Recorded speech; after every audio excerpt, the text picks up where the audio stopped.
Daf Yomi, Tractate Bava, page 23b, starting at the very last few words of 23a, because it's connected, it's the middle of a sentence.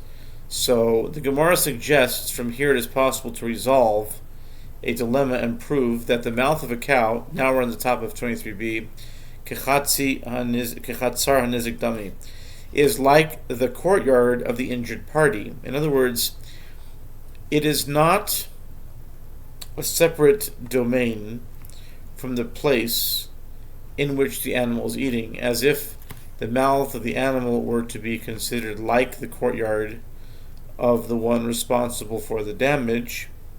Let the owner of the dog say to the injured party, "What is your bread doing in my dog's mouth?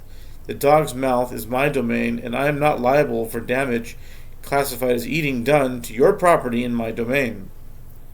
The Gemara notes the need for this type of inference arises from the fact that a dilemma was raised before the sages. In the mouth of a cow, like the courtyard of the injured party, or is the mouth of a cow like the courtyard of the injured party, or is it like the courtyard of the one responsible for the damage?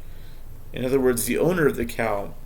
The Gemara asks, but if you say that the mouth of the cow is like the courtyard of the one responsible for the damage, how can you find a case of damage classified as eating for which the merciful one holds the owner of the animal liable?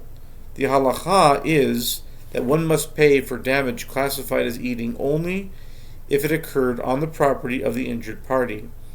If the mouth of an animal is deemed the domain of the animal's owner, damage caused by an animal eating would always take place in the domain of the animal's owner, and he would therefore be exempt from liability in every case. Rav Mari, son of Rav Kahana, said, "It is possible to describe a case of eating that would render the animal's owner liable according to the one who holds that the mouth of a cow is like the domain of its owner. For example, if the cow rubbed up against a wall for its pleasure and broke it, or if the cow soiled produce for its own pleasure, any action which an animal engages in for its own pleasure is classified as eating, and if the animal causes damage thereby within the domain belonging to the injured party, its owner will be held liable since nothing has entered the mouth of the animal." Mar Zutra objects to these examples of eating, but in order to create liability under the halachot of eating, I require fulfillment of the verse, "as consumes the tooth until it be all gone." 1 Kings 14:10.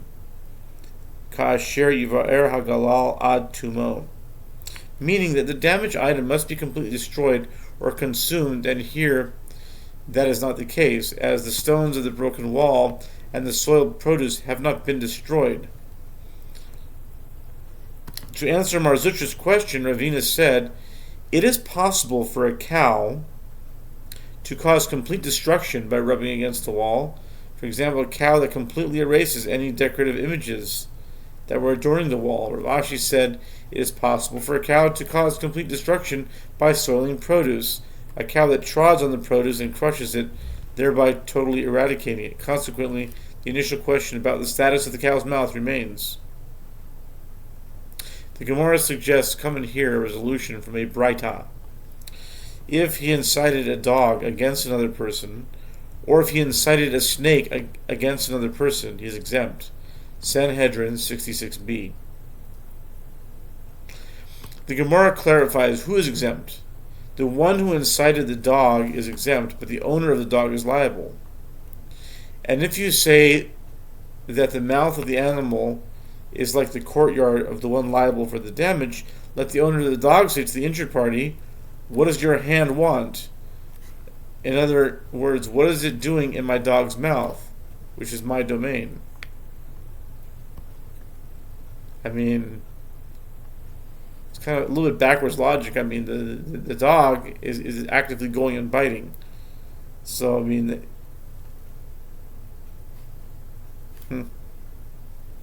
anyway, the Gemara answers that the Mishnah could be understood in a different way.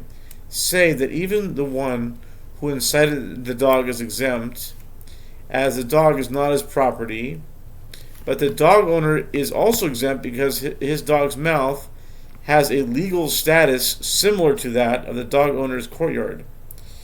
If you wish, say, I don't think this is the law, in nowadays, but anyways, it's a process that they're going through. And if you wish, say, instead, I might start making commentaries here just as a sort of a legal disclaimer to say that I'm not actually promoting these ideas. I'm just reading it because it's history. So I guess I'll doing these public service announcements, throughout the readings, so that they'll be there. Anything that comes a little bit weird or it's like against the law, whatever, I'll just make a little disclaimer. If you wish, say instead that the case under discussion is one where the dog extended his canine teeth and scratched the victim, but the victim's hand was not inside his mouth, and therefore this incident cannot be treated as if it took place in the domain of the owner of the dog.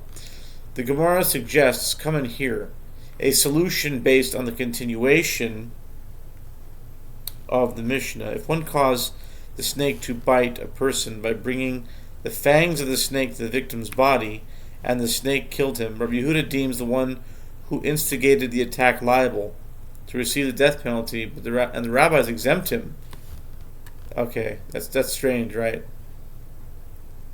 Rav Achabar Yaakov says, in explanation of the dispute, when you analyze the matter, you will find that according to the statement of Rabbi Yehuda, the venom of a snake is deemed to be constantly present between its fangs, and therefore when the snake is made to strike the victim, it is not actively engaged in any action. Consequently, the person handling the snake is liable, similarly to one who strikes a victim with a sword. While the snake itself is exempt, it has not done anything, and according to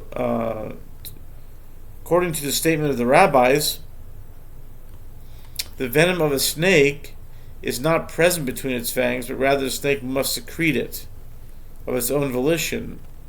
Consequently, I don't see what the difference is. If a snake bites, which results in killing, then if somebody takes a snake and puts it on somebody, it doesn't matter what the mechanism is, it's going to happen either way. It's like a psik ratio. So I don't advocate that position. The rabbis would say that you have to stone the snake because the snake did it of its own free will, but the person is exempt. That's really like backwards. I don't advocate that. But nonetheless, let's state the thing. Consequently, the snake receives the penalty of stoning, like any animal that kills a person, while the one person who instigated the attack would be exempt. I don't think we poskin like the rabbis in this case. And if you should say that the mouth of the cow is like the courtyard of the one responsible for the damage, that the owner of the snake metaphorically say no to the injured party, what is your hand doing in my snake's mouth? The Gemara answers, we do not say this principle with regard to matters relating to the death penalty. Therefore, one who kills another is always liable, regardless of whether it occurred within the domain of the killer or within the domain of the victim. So what's with the rabbi's opinion? Are they just nullifying the rabbi's opinion? Anyway, let's continue.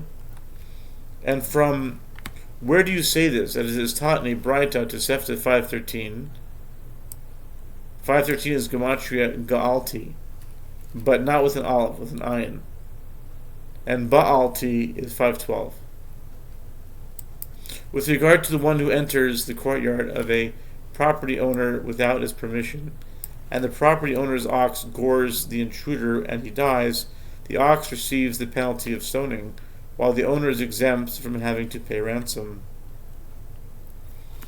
What is the reason that the owner is exempt from paying ransom? He is exempt because he can say to the victim, "What do you want in my domain?" The same applies to his ox as well. Let the owner of the ox say to the victim, "What do you want in my domain?" Rather, it must be we do not say that this principle applies with regard to matters relating to death penalty. The Gemara relates, there were these goats belonging to the Tarbu family that would frequently damage Rav Yosef's property. Rav Yosef said to Abaya, "Go and tell their owners that they must keep their goats enclosed within their own property." Abaya said to Rav Yosef in response, "Why should I go? If I go and deliver the message, they will say to me, 'Let the master put a fence up around his property so that the goats will not be able to get in there.'" The Gemara questions this claim. And if Abaya was a student of Yosef, wouldn't he just listen to him? That's another question. Okay, anyway. The Gemara questions this claim. And if an individual put up a fence to safeguard his property from eating the other animals because he was required to do so, and had he not done so, the owner of the animal would be not liable to pay for the damage caused by their animals. How can you find damage classified as eating, for which the merciful one holds the owner of the animal liable? The Gemara answers, a case in which the Torah holds the owner of the animal liable can be explained as one where the animal burrowed under a fence. Alternatively, it could be explained the case where separating fence collapsed in the middle of the night. Rav Yosef, and some say it was Rabbah, would announce, "Those that ascend to Eretz Yisrael from Babylonia, bringing with them the rulings of the Babylonian sages, as well as those that descend to Babylonia from Eretz Yisrael, bringing the rulings of the sages of Eretz Yisrael with them, all agree to the following halakha. With regard to these goats that loiter in the market until they are slaughtered, and in the meantime cause damage to others, we warn their owners 2 or 3 times. If the owner of these goats heed the warning and safeguard his animals from damaging others, then he heeds it and no further action is necessary. But if not, we say to him, 'Go, sit next to the butcher shop and take your money,' meaning we instruct him to slaughter his goats immediately. Since he in any event intends to slaughter them, the court can force him to do so immediately. Otherwise, he cannot be forced to slaughter them as a preventive measure." The new Mishnah, which type of ox is deemed innocuous and which is deemed forewarned? An ox is deemed forewarned in any case where witnesses testified about it, that it gored on 3 different days, and it reverts back